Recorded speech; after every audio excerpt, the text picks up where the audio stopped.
Okay, we have a Ron Francis HL07 headlight switch, bezel, and knob and shaft here, and we're going to demonstrate proper installation of the headlight shaft and knob into the switch.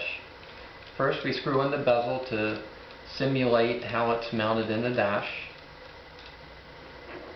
We take our knob and shaft assembly, keep a flat facing the bottom of the switch.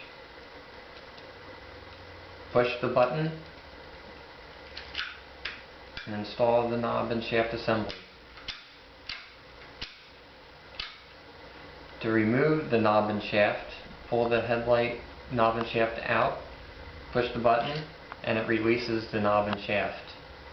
If you find you're having difficulty installing the knob and shaft into the headlight switch, chances are the alignment of the face of the switch to the bottom of the body might be misaligned.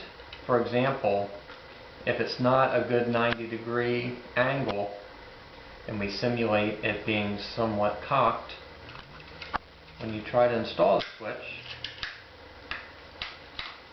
knob and shaft assembly, you'll find that it might not seat properly, such as that. If that's the case, remove the headlight switch from the dash, achieve proper alignment, and try again. There you have it.